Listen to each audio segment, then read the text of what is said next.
तो साथियों, आज के आईपीओ मार्केट अपडेट वीडियो में आपका स्वागत है। ये वो वीडियो है जहां पर हम आईपीओ मार्केट से संबंधित आज की तमाम डिटेल्स देखेंगे। सबसे पहले आज डेल्टा वाटर आईपीओ की लिस्टिंग हुई और लिस्टिंग वाकई में डिजास्टर्स हुई, डिसअपॉइंटमेंट हुई। एक्सीडेंट हो गया, ग्रे मार्केट के ट्रेडर्स को, डीलर्स को भारी नुकसान हुआ है गाइस, भारी नुकसान हुआ है। क्योंकि जिस लेवल की लिस्टिंग हुई वहाँ पे तो प्रीमियम्स कभी आए ही नहीं। लगातार प्रीमियम की जो ट्रेडिंग हुई वो बहुत ऊपर के लेवल्स पर हुई। लास्ट प्रीमियम भी 60 तक नीचे लुढ़का था और वहाँ से भी 65, 66 70, 75 तक गया था। लेकिन जिस तरीके से आज प्रेशर में आया, हालांकि उसके बाद में 5% का अपर सर्किट लगा, लेकिन वो तो स्टैलियन में भी लगा था। चर्चा करते हैं, देखते हैं क्या होनी चाहिए post listing day strategy. And उसी के साथ में doctor Agarwal health care IPO के आज जो पहले दिन की अवधि समाप्त हुई है। प्रीमियम सब तबाह हो गए हैं भाई। वो 150 वाला प्रीमियम 5 पे आ लुढ़का है, 1% के भी प्रीमियम नहीं है, तो ऐसा लगता है कि अप्लाई नहीं ही करेंगे। यहाँ पे चर्चा करेंगे एंड उसी के साथ में थोड़ी बहुत चर्चा हम मार्केट की भी कर लेते हैं। यानी कि एक एक चीज़ को बड़ी बारीकी से समझेंगे, बस बने रहिए आप अंत तक। तो साथियों, हम आए हैं टेलीग्राम चैनल पर एंड आई एम श्योर आपने टेलीग्राम चैनल को ज्वाइन किया, अगर नहीं किया है तो अवश्य ज्वाइन कीजिए, भी लिंक डिस्क्रिप्शन में कमेंट बॉक्स में है। टेलीग्राम चैनल ज्वाइन करना अति आवश्यक है, आपको तमाम जानकारी मिल जाती है, आईपीओ से संबंधित और कहीं जाना नहीं पड़ता। तो आप यहाँ पे देख सकते हैं कि 31 रुपये के प्रीमियम पर यह आईपीओ लिस्ट हुआ। तो खराब लिस्टिंग है, अच्छी लिस्टिंग नहीं है ये। अच्छा, उसी के साथ में रेक्स प्रो एसएमई आईपीओ। इस एसएमई आईपीओ में रिटेलर्स ने करीब 27 टाइम्स सब्सक्राइब किया था। इसमें क्यूआईबीज नहीं थे, केवल एचएनआईज एंड रिटेलर्स ही थे। तो इसका ग्रे मार्केट प्रीमियम हाई था 50,000 का, आखिरी प्रीमियम था 10,000 का, लिस्टिंग होती है 34,000 के नुकसान पे, मतलब 5% सर्किट, लोगो सर्किट लगने के बाद में बता रहा हूँ मैं आपको ये 34,000 loss locked in logo circuit. तो हर एसएमई आईपीओ में अप्लाई नहीं करना है, बड़ा सोच समझ कर अप्लाई करना है। और एसएमई आईपीओ पर मार्केट में जैसे जैसे प्रॉब्लम आएगी उतनी ज़्यादा प्रॉब्लम आपको एसएमईज में देखने को मिलेगी। रीजन बीइंग लिक्विडिटी, क्योंकि यहाँ पे किसी एक बड़ी पार्टी ने बैक ऑफ किया, ख़त्म हो गया। आप फिर जिस ऑपरेटर को इन्होंने तो किया नहीं, अगर करते मार्केट अच्छा नहीं था, हालांकि अगर मार्केट थोड़ा बहुत साथ देता तो शायद निकल भी जाता। लेकिन आपको ख़राब मार्केट में नया पार लगाने के लिए एक अच्छा बैकअप चाहिए, एक अच्छी बैकिंग चाहिए कि आप बाइंग करेंगे, वहाँ से बाइंग आएगी। एंड अगर किसी ने भी पैसा रोक दिया कि भाई नहीं लगाना है या नहीं खरीदना है, बहुत सारे रीज़न हो सकते हैं ना, मार्केट तो बहुत डायनामिक है कि भाई उसमें क्यों लगाएं, उसमें लगा देंगे, या फिर अभी नहीं लगा रहे हैं, जैसे हम अभी कैश में हैं। तो काफ़ी फंड्स होते हैं, ऐसा नहीं है कि सभी फंड्स इन्वेस्टेड होते हैं, कुछ एक फंड्स होते हैं जो नहीं लगाते, भाई नहीं लगाएंगे तो फिर कहाँ जाएगा। छोटा आईपीओ ना, बहुत ही छोटा, मतलब बड़ा आईपीओ होगा तो एक दो फंड्स अगर नहीं भी लगाते हैं, जैसा हम देखते भी है ना कि भाई लिस्टिंग हुई, लिस्टिंग लास्ट प्रीमियम के नीचे हुई, तो सारे के सारे जो डिमांड है आईपीओ के पहले की वो नहीं आ पाती है। तो अगर नहीं आ पाई, बहुत सारे रीज़न हो सकते हैं, तो लिस्टिंग नीचे हो जाती है। अब वहाँ पे तो चलिए हो जाता है क्योंकि आईपीओ का साइज बड़ा होता है, वेल नोन होता है, पॉपुलर होता है। लेकिन यहाँ पे चुनिंदा तो अलॉटमेंट है कि नहीं है, तो एक भी बैक ऑफ किया तो प्रॉब्लम आ जाती है। वो प्रॉब्लम आ गई यहाँ पे, तो ये वाली बात है। एनीवेज, डॉक्टर अग्रवाल आईपीओ 6 रुपये पर आज खुला, 6 से 7, 8.5 तक गया, 8.5 से सीधा रेट आई है 5 रुपये की, है ना। 2 बजे मैंने आपके साथ में साझा भी किया था, आप देख सकते हैं कि 1:30 बजे, 1:15 बजे तक तो करीब 8:30 का था। लेकिन उसके बाद में 2:30 बजे के आसपास सीधा 5 के आसपास आया। कोई डिमांड वगैरह है नहीं, मैंने तो इसके सब्सक्रिप्शन भी नहीं देखे, मैं अपलोड कर दूंगा, टेलीग्राम पे डाल दूंगा, कुछ है नहीं इसके अंदर। मट मर गया, मैं आपको सही बता रहा हूँ, है ना। ये प्रमोटर जो हैं वो थोड़े से ग्रीडी हो गए, आईपीओ महंगा ले आए, टाइमिंग थोड़ी सी, क्या जल्दबाजी थी, थोड़ा सा रुक नहीं सकते थे, इतनी क्या जल्दबाजी हो रही थी आपकी। टाइमिंग बहुत इंपॉर्टेंट है, मैं हमेशा से आपको कहता आया हूँ कि हर एक चीज़ का एक समय होता है, समय से न तो पहले न समय के बाद। पहले अगर आपने फल तोड़ लिया, कच्चा रह जाएगा, वो कैरी रहेगी आम की, फिर बोलोगे यार मीठा नहीं है तो खट्टा है। अच्छा, बाद में किया तो गल जाएगा वो। एक टाइम होता है। कभी लंगड़ा आम अगर आपने खाया हो, मेरा फेवरेट है, मैं लंगड़े आम के अलावा और कोई आम नहीं खाता, है ना, मुझे और कोई आम नहीं पसंद आते।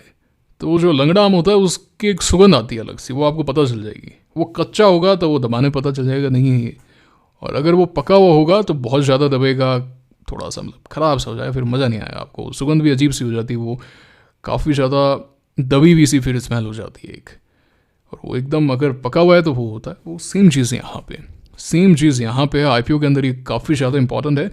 और एक चीज़ आप नोट करेंगे, पता नहीं इनके कौन बैंकर्स हैं, कौन इनको समझाता है? मुझसे सीख लो यार, मैं बता दूंगा कब आईपीओ लाना है, कब नहीं लाना है। LIC का आईपीओ आया, प्रॉब्लम में आया। Hyundai का आईपीओ आया, प्रॉब्लम में आया। अरे तुम 4 महीने पहले ले आते ना। स्विगी का आईपीओ आया, प्रॉब्लम में आया। NTPC ग्रीन का आईपीओ आया, प्रॉब्लम में आया। चलिए वो तो पार हो गया, NTPC ग्रीन बोल गए। ये आईपीओ आया, प्रॉब्लम में आया। एथर एनर्जी तैयार बैठा है, अब 31 मार्च से पहले इनको करना पड़ेगा, आईपीओ लाना पड़ेगा। अब वैसे सोचेंगे, मतलब इनका प्लानिंग वगैरह तो यही रहती है। वैसे तो आप 365 डेज़ में कभी भी ला सकते हैं जब आपको आईपीओ अप्रूवल मिल जाता है SEBI की तरफ से, बट फाइनेंशियल्स वगैरह मैनेज करने में ये रहता है एक, तो ये बात है। कुल मिला के कहने का तात्पर्य यह है कि मैं जो भी बड़े और महंगे आईपीओ ना, बिग साइज आईपीओ, वो हमेशा ऐसे समय पर आते हैं कि कोई उनको लेना नहीं चाहता। टाइमिंग बहुत इंपॉर्टेंट है।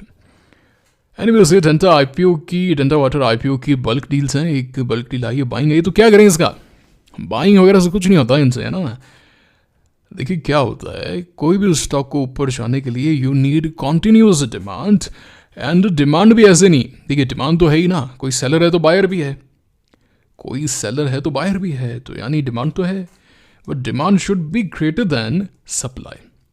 अभी जितनी ज़्यादा ग्रेटर है उतना ज़्यादा मूव आएगा। एंड अगर कॉन्टिन्यूस मूव चाहिए देन इट शुड कॉन्टिन्यू।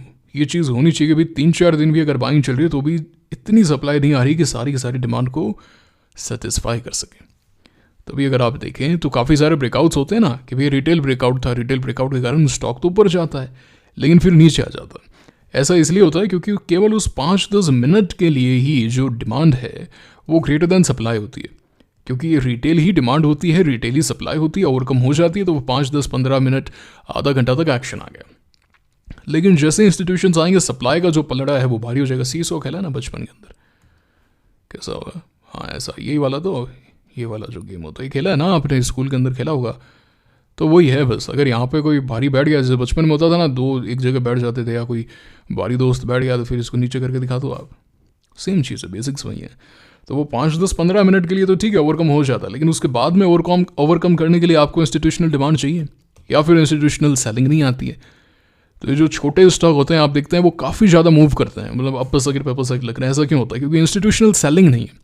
जो भी एक्शन है वो कुछ एक ऑपरेटर्स के पास में ही है, वो स्टॉक वही डिमांड एंड सप्लाई को क्रिएट कर सकता है। जैसे लिवरमोर ने अपनी जो किताब है उसके अंदर ये लिखा है, मतलब स्टार्टिंग में ही लिखा है कि स्टॉक मार्केट का जो गेम है वो universal law of supply and demand पर बेस्ड है। ये चीज़ जो समझ गया वो पैसा बनाएगा भी। यहाँ पे सिंपल सी बात है।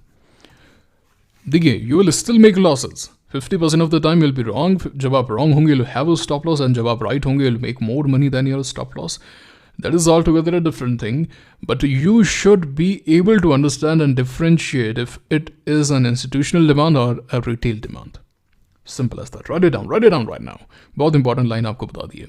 अच्छा, रेक्स प्रो के अंदर भी यहाँ पे एक सेलिंग आई है, तो हमने चर्चा कर ली है, थोड़ी साइकोलॉजी वगैरह एंड जनरल मार्केट पे हमने चर्चा कर ली। अब चलिए हम चार्ट की तरफ चलते हैं। क्या करना चाहिए यहाँ पे? बड़ा सिंपल सा है। कल क्या स्ट्रैटेजी बताई थी? जहाँ पर भी लिस्टिंग होती है पार्शियल प्रॉफिट बुक करेंगे, और उसके बाद में जब तक तो कोई सेलिंग प्रेशर नहीं आता वो पार्शियल पोजीशन होल्ड करी जाएगी। Delta water 325 final stop loss. At any cost it should not break the level of 325। I repeat, at any cost. Recent example stallion. First day का लिस्टिंग डे लो था 125, अगले दिन 119 रुपये 70 पैसे गया।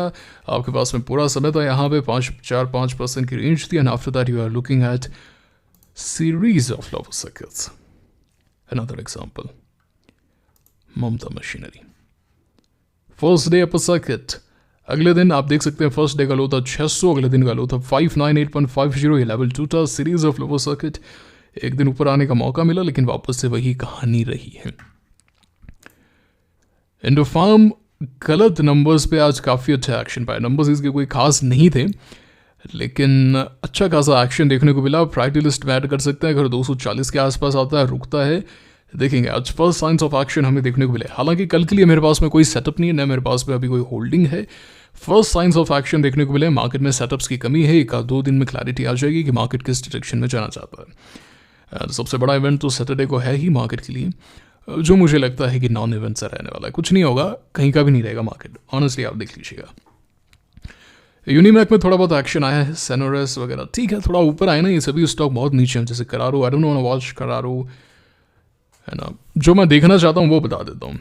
सी water मुझे बहुत अच्छा लग रहा है। अगर सी वाटर करीब 750 के ऊपर आता है ना, 750 से 800 के रेंज में आकर रुकता है, तो इसमें डिमांड जो है वो नज़र आएगी एंड उस पर नज़र बनाई रखी जा सकती है। सनातन भी अगर थोड़ा ऊपर आता है तो हम इस पर चर्चा करेंगे। IKS के अंदर अच्छा एक्शन है, it will form a good base now, है ना। एंड मोबीक्विक वगैरह कुछ ऐसा दम नहीं है, सुरक्षा अभी भी कर रहा है। EIEL ये बढ़िया कर सकता है। NTPC ग्रीन में कुछ नहीं है, 10 डे से बार बार रिजेक्शन ले रहा है, इसे 20 डे तो रिक्लेम हुआ नहीं, IPO ये तोड़ दिया ना, इसको देखना ही नहीं है बाबा, दूर रहो, इसको चर्चा ही नहीं करना चाहते इससे हम। नीवा पूपा लुकिंग गुड। नीवा पूपा में 2 दिन से काफ़ी अच्छा एक्शन है, 84 के आसपास आगे रुकता है, देख सकते हैं इसको। एक्मो सोलर में आज अच्छी बाइंग आई, लेट अस सी क्या कंटिन्यू रहती है। देखिए 1 का 2 दिन की बाइंग मुझे बिल्कुल भी इम्पैक्ट नहीं करती, I am least concern about it. मैंने क्या कहा आपको, it should continue for days, तभी हमें पता चलेगा कि इंस्टीट्यूशनल डिमांड है या फिर रिटेल डिमांड है।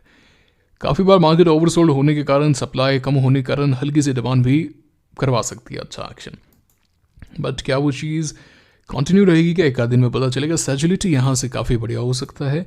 ये वारी वगैरह ओवरसोल्ड कंडीशन से ऊपर आए, वारी को सबसे पहले 3000 का लेवल बड़ी तेज़ी से रिक्लेम करना पड़ेगा, 3200, तभी मैं इसके अंदर कोई इंटरेस्ट दिखाऊंगा, वरना I am least concern about this stock right now. Anyways stallion get out, कोई इस पर चर्चा ही नहीं है ना, देखना ही नहीं चाहते हम इसको। लक्ष्मी डेंटल कोई खास एक्शन नहीं है अभी तक। क्वार्टन फ्यूचर टेक मुझे बहुत ही ज़्यादा अच्छा लग रहा है। अब यहाँ से जितना ऊपर आएगा फिर goes to like 580, 600 and then forms a good base, a good pull back, I think it can get better.